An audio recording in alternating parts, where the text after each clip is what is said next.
안녕하세요. 21년째 주식 중입니다. 주식하는 사람이 보고 싶지 않은 공시, 유상증자입니다. 저는 올해 6월 맥커리 인프라 유상증자에 대해 이렇게 대응해 봤습니다. 이 기억이 3달이 다 지나고 있지만 그때그때 순간에 들었던 감정을 잊기 전에 기록으로 남겨보고자 이렇게 영상을 제작해 봤습니다. 저도 이 주식을 장기 보유 목적으로 ISA 계좌를 통해서 가지고 있습니다. 이제 시간의 흐름에 맞춰서 그 상황에서 제가 느낀 점 위주로 주관적인 설명을 드려보도록 하겠습니다. 2023년 6월 9일, 이때는 유상증자 발표 4일 전이었습니다. 맥커리 인프라 주식은 하루 움직임이 50원 전후로 움직임이 없는 주식인데 이때 최근에 단기적으로 상승폭이 가팔랐습니다. 당시 최근 주가 상승으로 내가 생각하는 배당 수익률이 6%대에서 5%대로 많이 떨어졌습니다. 수량을 연초에는 1700주에서 1300대로 줄이고 최근에는 많이 떨어진 다른 금융 배당주의 포트폴리오를 조정하고 있었습니다. 2023년 6월 13일, 이때는 유상증자 발표 당일입니다. 장중 변동성이 크게 움직였습니다. 저는 그 사실을 모르고 있었기 때문에 별 대수롭지 않게 생각했습니다. 장 종료 후 여러 주식을 정리하다가 공시 내용을 확인했습니다. 유상증자 소리만 듣고 순간적으로 안 좋은 소식이다 라는 느낌을 가지고 내용을 살펴보았습니다. 관련 뉴스는 없었고 공시 내용은 신사업에 투자하는 내용이었는데 시총 5조짜리 회사가 시총의 약 10%에 가까운 4천억을 유상증자한다는 것 자체가 좋은 것 같아 보이지는 않았지만 회사에 돈이 부족해서 하는 유상증자는 아니어서 좀 더 살펴보고 싶었습니다. 당시 유상증자 중요 내용은 이렇습니다.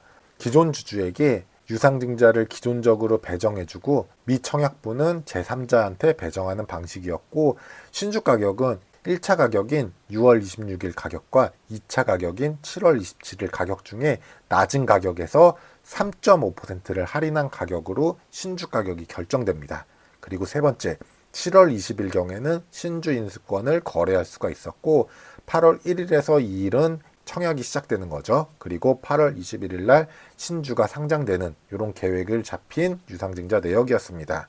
그래서 저는 그 대응 계획을 수립했습니다. 먼저 맥커리 인프라가 에너지 사업으로 사업 영역을 확장한다라는 느낌에서는 괜찮은 투자라고 생각을 했습니다. 처음 생각했던 대로 맥커리 인프라 주식을 내 자산으로 모으려는 생각은 변함이 없었습니다. 구주주 배정 신주 인수권과 3.5% 할인된 가격을 최대한 활용하자. 즉 받는 신주 인수권을 가능한 수량까지 초과 청약을 할 예정이었습니다. 그리고 일단 6월 29일 날 신주 인수권 권리 기준일까지는 정상적으로 추가 주가가 하락할 때는 매수를 통해서 배정 수량을 늘려놓자라는 계획을 세웠고요. 그리고 7월 중순에 신주 인수권 거래를 할 때 신주 인수권 가격이 이론 가격보다 높다면은 내 신주 인수권을 매도하여서 차익을 얻자라는 계획을 세웠습니다. 6월 29일 신주 인수 권리 확정 후 6월 29일 기준으로 신주 인수 기준 수량을 대략 1300주 정도를 확정지었습니다.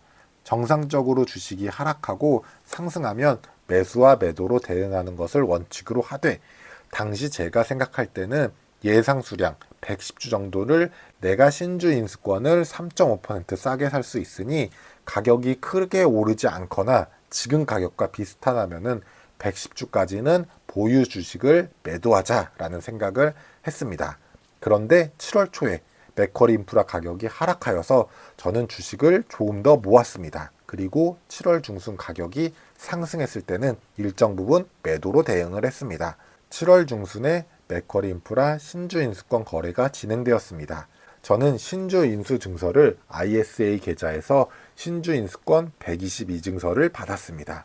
주어진 신주를 받는 것을 원칙으로 하면서 신주 인수권의 인기가 좋다면은 신주 인수권을 높은 가격에 팔자라는 생각으로 첫 거래일을 확인했습니다. 2달이 넘어서 정확하진 않을 수 있지만 당시 저는 한 증서당 500원 이상의 거래가 된다면 팔려고 했는데 터무니없이 낮은 가격에 거래되고 있었습니다.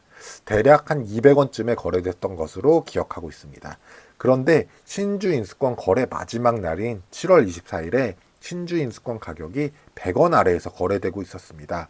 아무리 맥커리 인프라 시장 가격이 최근 떨어졌어도 7월 27일 날 가격에서 3.5%를 더 낮춰서 싸게 살 수 있는 권리인데 오히려 이것을 이용할 기회가 될 수 있다라고 생각을 했습니다. 최근 맥쿼리 인프라 가격에 관한 뉴스를 찾아봤지만 유상증자 외에는 별다른 이슈가 없었고, 특이한 점은 외국인과 기관이 지난 한 달간 많은 양을 꾸준히 매도하고 있었습니다.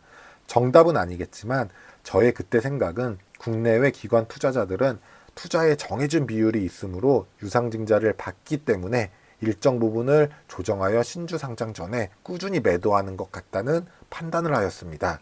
이로 인해서 가격 하락이 떨어질 수 있다라고 판단을 한 것입니다. ISA 계좌에서만 배당을 받기 위해서 맥쿼리 인프라 주식을 모으고 있으니 신주 인수권은 저의 일반 주식 계좌에서 신주 인수권을 싸게 산 다음에 신주 상장 후에 차익 실현을 통해 배당을 받지 말고 매도를 하자라는 판단으로 신주 인수권을 매수할 계획을 세웠습니다. 장 종료가 가까울수록 신주 인수권 가격은 계속 떨어졌고, 하락이 멈추면 최대 지금 보유 주식 수량까지만 사자라는 생각으로 대응했습니다. 신주 인수권을 60원에서 1000증서를 매수했습니다. 그런데 가격이 계속 떨어져서 55원에 1000증서를 추가로, 그리고 가격이 더 떨어져서 50원에 1000증서를 추가적으로 더 사게 되었습니다.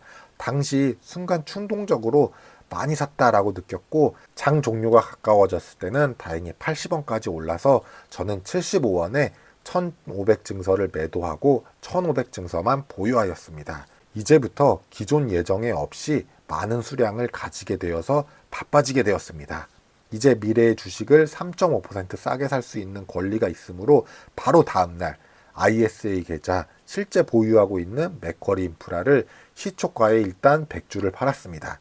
여기서 더 올라가면 종가에 50주씩 팔자라는 기본 원칙으로 매도를 했습니다. 그리고 이 작업을 매일 8월 21일까지 할 예정이었습니다. 그리고 7월 27일 유상증자 신주 가격이 확정되었습니다. 가격은 11,670원. 만약 8월 21일 신주 상장 때까지 11,167원 가격보다 더 떨어진다면 저는 손해보는 거겠지만, 냉정히 11,670원 이 가격 자체로도 이미 올해 예상 배당금 760원을 대입해도 6.5%라는 배당 수익률이 나왔습니다.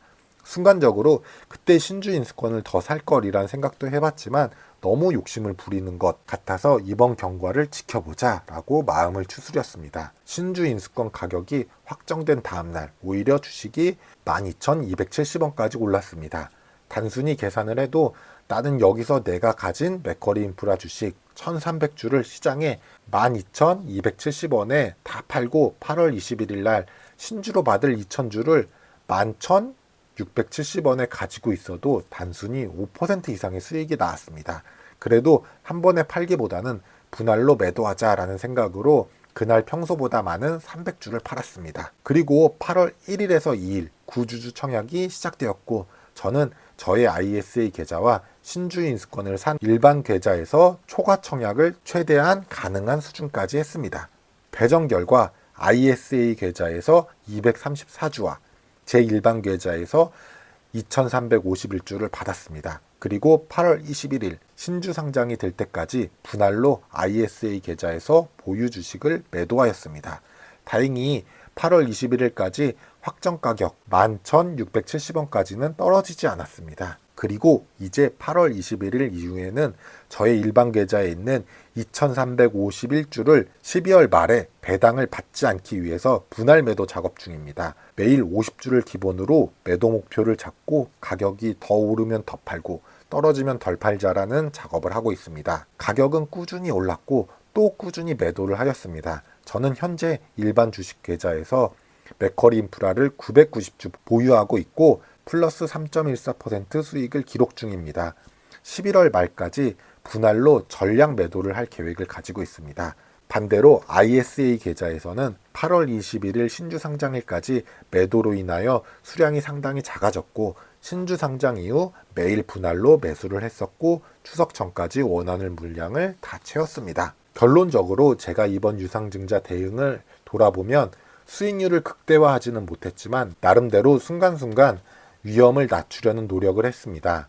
저의 이번 시간의 대응을 여러분들이 이런 비슷한 경험을 하게 될 때 좋은 팁이 아닐까 해서 이번 영상을 만들어 봤습니다. 이번 영상에서 유상증자의 기초 개념이 없으신 분들은 내용이 다소 어렵게 느껴졌을 겁니다. 이해가 안 가는 부분은 댓글로 남겨주시면 최대한 쉽게 알려드리도록 하겠습니다. 또한 유상증자에 관심을 많이 가지시면 제가 별도의 영상으로 기초부터 제가 제대로 알고 있는 유상증자 지식을 영상으로 남기겠습니다. 오늘도 저의 영상을 끝까지 봐주셔서 감사드리며 저의 영상이 조금이라도 투자에 도움이 되셨다면 구독과 좋아요 부탁드리겠습니다. 감사합니다.